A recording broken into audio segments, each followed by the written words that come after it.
வாழ்க சத்குரு. நான் உங்கள் பண்டித் அம்பர்.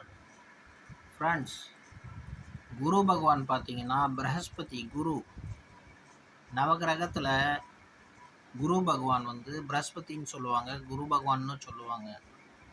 இந்த குரு பகவான் வந்து அத்திச்சாரி ஆகிறார். அத்திச்சாரின்னு என்னது? ஃபஸ்ட்டு கியரில் இருந்த வண்டி 4th கியரு 5th கியரில் ஓடுது.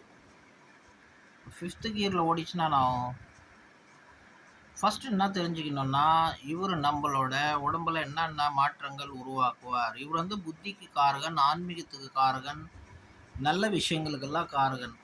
இப்போ புத்திக்கு காரகன் உள்ளவன் டக்கு டக்குன்னு முடிவு எடுத்தான்னா அது நல்லா இருக்குமா?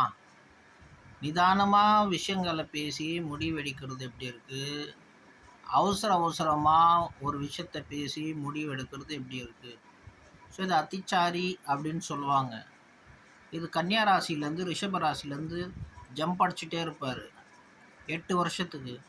இந்த அத்திச்சாரி யோகம் வரும்போது தான் பாண்டவர்கள் யுத்தம் நடந்தது, செகண்ட் வேர்ல்டு வார் நடந்தது, ஃபஸ்ட்டு வேர்ல்டு வார் நடந்தது, இப்போ பாகிஸ்தான் வார் நடந்தது.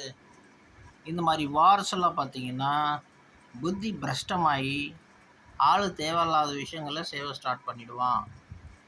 ஸோ இது வந்து என்ன செய்யணும்னா, ஒரு பொதுவான மனுஷன் இந்த மாதிரி வந்து அத்திச்சாரி யோகம் வரும்போது புத்தியை நிதானமாக வச்சுட்டு வேலை செய்யணும். பர்டிகுலராக பார்த்திங்கன்னா எல்லா ராசிக்காரங்களும் செய்யணும்.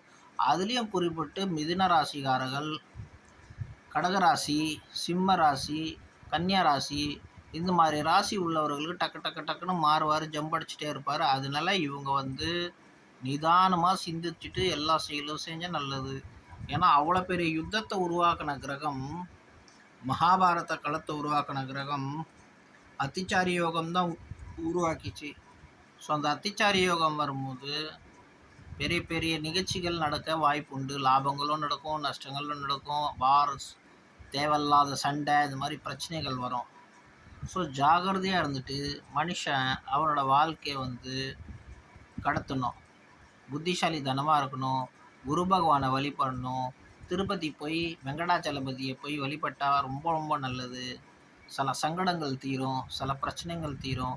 அதுலேயும் குறிப்பிட்டு யாருக்கெல்லாம் குரு பகவான் நல்லா இல்லையோ அவங்கெல்லாம் வந்து கண்டிப்பாக திருப்பதி போகணும். இல்லைன்னா ஒரு நல்ல அஸ்ட்ராலஜரை பார்த்து கன்சல்ட் பண்ணணும். நாங்களும் கன்சல்ட் பண்ணுறோம் ஃப்ரெண்ட்ஸ். உங்களுக்கு விருப்பம்னா நீங்கள் கன்சல்ட் பண்ணலாம். ஒரு நல்ல அஸ்ட்ராலஜர் உங்களை பற்றி அவனே தான் சொல்லுவான், நீங்கள் சொல்ல வேண்டிய அவசியம் எதுவும் கிடையாது. ஸோ இந்த அத்திச்சாரி யோகத்தில் நம்மளோட கேரக்டர் மாறக்கூடாது. பெண்களோட கேரக்டர் மாறலாம், ஆம்பளைங்களோட கேரக்டர் மாறலாம், ஸ்லிப் ஆகலாம். யாருன்னா நம்மளை ஏமாத்துறாங்கன்னா நம்ம ஸ்லிப்பாகி நம்ம வாழ்க்கையை நம்ம வந்து கெடுத்துக்கலாம். ஸோ இந்த மாதிரி விஷயங்களை நம்ம ஜாகிரதையாக இருக்கணும். பர்டிகுலராக நம்ம ஜாதகத்தில் எப்படி இருக்கார் குரு பகவான், அதுக்கு ஏற்ற மாதிரி தான் நம்மளுக்கு பலன் கிடைக்கும். இது வந்து ஒரு பொதுவான பலன். பட் இந்த பொதுவான பலன் வந்து இதை வச்சு நம்ம ஒரு ஐடியா நம்ம ஃபார்ம் பண்ணிடுறோம் இல்லையா, இந்த மாதிரி நடக்க போகுதுன்ட்டு கோச்சார ரீதியாக சந்திரனை பார்த்து இந்த கோச்சாரத்தை எடுக்கிறோம். ஸோ நம்மளோட லக்னத்தையும் சந்திரனை பார்த்து நம்ம வந்து ஒருத்தர் பர்டிகுலரோட ஜாதகத்தை ஆராய்ச்சி பண்ணும்போது அவனுக்கு என்ன பிழைகள் உண்டு, அவன் என்னென்ன விஷயத்தில் கேர்ஃபுல்லாக இருக்கணும். நல்லா இருக்காங்கன்னா நல்லா இருக்காங்க, நான் மேற்கொண்டு ப்ராப்ளம்ஸ் வருதுன்னா we have to be careful.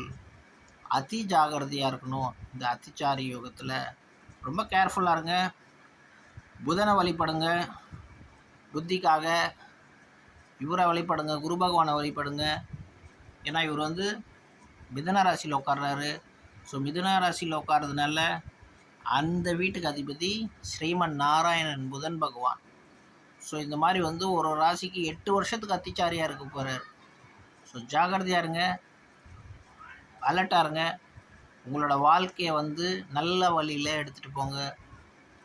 வாழ்க சத்குரு.